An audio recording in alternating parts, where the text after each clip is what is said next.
my final blog of the spring term. It's been a very short but very busy half term indeed. I think we've packed the same number of events into a shorter period of time, but it has been particularly successful, and one or two things that I think are important to share with parents. I think you might remember that in my last report that I talked about the Year 7 five-a-side footballers that were going to represent our region in the national finals. They did incredibly well. I'm sorry to say they didn't actually win either the boys or the girls team, but they performed absolutely magnificently and with great sportsmanship too, so we were extremely proud of them.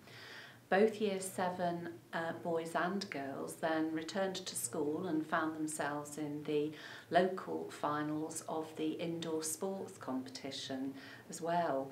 And again, I'm delighted to say that they represented Cheshire. It's a regional event. The girls came second and the boys actually won their event. So there's much to celebrate way beyond football as well. They're a year group that we'll be keeping our eye on because they've done some fantastic sporting achievements over the course of the last few months.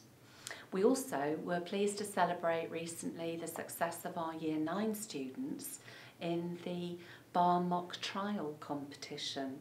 This is a situation in which there's a pretend court case and schools are invited to send teams that will prosecute and defend, and they will see what it's like in a real life court situation, and the competition judging takes place in a magistrates court and real magistrates actually decide on the verdicts.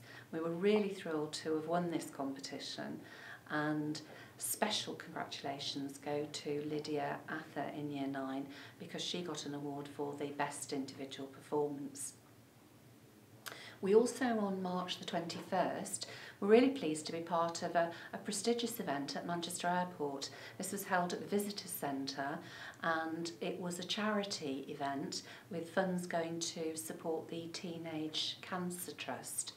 And a number of our students were involved in all different capacities. We had some models on the walkway, modelling some highly expensive gowns and shoes, but we also had students who'd written articles in the magazine and who were involved in filming the event too.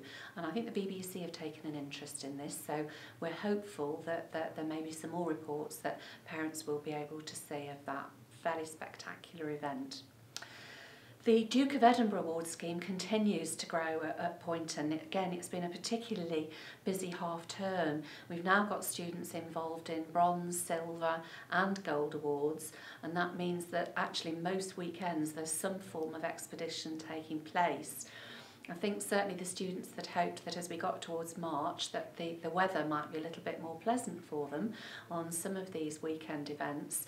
Sadly that's not been the case on all of the events, but I know that the staff involved have been particularly impressed with the students' resilience and commitment and enthusiasm in sometimes some quite difficult conditions, but I know a number of them are well on their way now to achieving these awards, and that really is a wonderful success.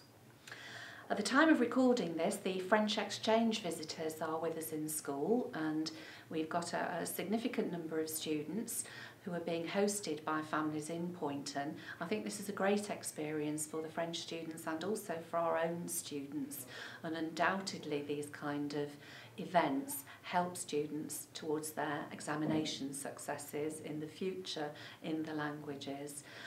It was my pleasure to show the group of students around our school, and I know that our own students are really looking forward to going back to see their French partners, their school near Lyon.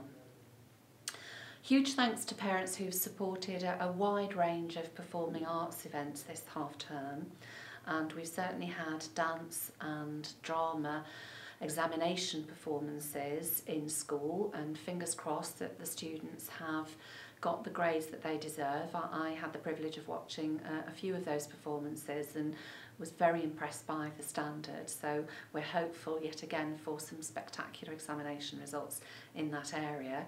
And this weekend that's just passed, we've actually had 3 PJs performances of Poynton junior singers in school, not examination pieces, mostly involving our younger students who sing on a regular basis and it was particularly delightful this time to see so many students doing solos who hadn't necessarily had the courage to do that before, but this time were prepared to stand up in front of an audience and sing by themselves. So very proud again of those, and thank you to audiences, because it's really good for them to be able to play to packed houses each evening.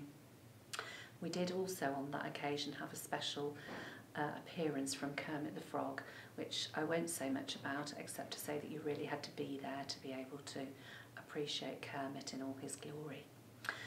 At the end of term, we're a little bit sad at the moment to be saying farewell to two members of staff who have worked at Poynton High School for a long time.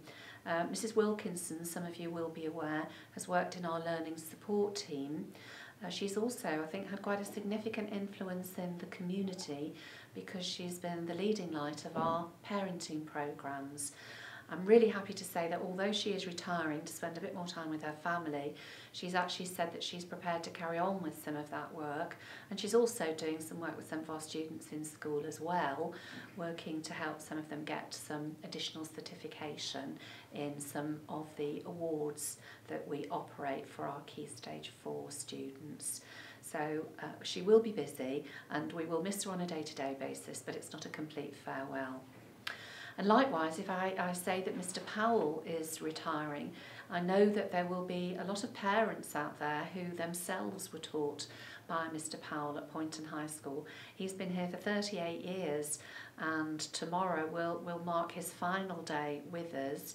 He actually established economics education in the school very successfully, and he was a leader of the economics and business studies team for a number of years here. Happily for us, a few years ago, he took on a new challenge at school and became our human resources officer. So he's worked very closely with staff, but perhaps had less day-to-day contact with students. So we're all sorry to see him go, but we do recognise he now deserves a long and happy retirement. So we wish him all the best. He's actually moving to Cumbria. We are about to start the exam season now in earnest, and I hope that everybody's aware that once we return after Easter, on Tuesday the 16th of April, the Year 10s are straight into their examinations. Year 9s start a little bit later. Their first exams are 29th of April, and then Years 7 and 8 also during the next half term have their exams on the 23rd and 24th of May. And of course, alongside all of this, we've got our years 11, 12 and 13 who are getting ready now for their final external examinations, GCSE, ASs and A2s.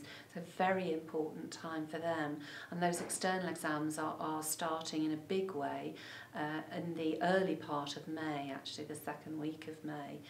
It does mean that this is a really important holiday for all students in the school, in that it's the last chance really for a really concentrated period of revision before the examinations start.